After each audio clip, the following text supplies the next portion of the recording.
Se, mikä tietysti pistää valikoimassa silmään, on se, että se on hyvin monipuolinen. Täällä on oikeastaan tarjolla hyvinkin kompakteista city-autoista aina sitten täyskokoisiin maastoautoihin ja kaikki siltä väliltä erilaisia yksilöitä. Ja yksi asia, mikä tietysti pistää silmään, on sellainen auton suunnittelussa ja muotoilussa ja toki myöskin uusien autojenkin myynnissä näkyvä trendi, että lapsiperheet eivät enää osta sellaisia perinteisiä sedaneita, eivätkä välttämättä kovinkaan pieniä autoja, vaan halutaan, että autot on muunneltavissa, monikäyttöinen, siihen on helppo lastata ihmisiä ja tavaroita. Täällä on muutamia esimerkkejä sen kaltaista vehkeistä, jossa on tosiaankin esimerkiksi liukuovet perinteisten ovien sijaan.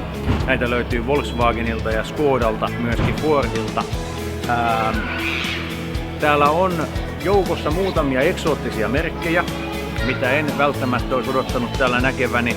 Ja kyllähän jos puhutaan siitä, että mitkä autot itselle maistuisi, niin joukossa on myöskin muutamia varsin räyhäkkäitä pelejä.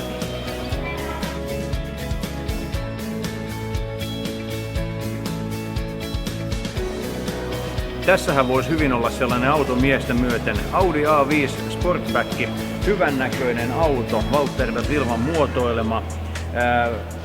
Tilaa löytyy reippaasti, järkevä monikäyttöinen peli näin 4- tai 5-ovisena, ei kuitenkaan kohtuuttoman iso eikä hankala käyttää.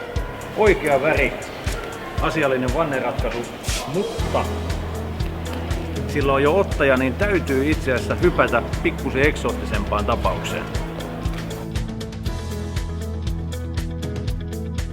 Tässä nimittäin La Bella Macchina Alfa Romeo Giulietta pienikokoisella 170 hevosvoiman ahdetulla bensakoneella. Minun mielestäni erittäin hyvän näköinen auto ulkoapäin ja erittäin kerkeä kulkemaan.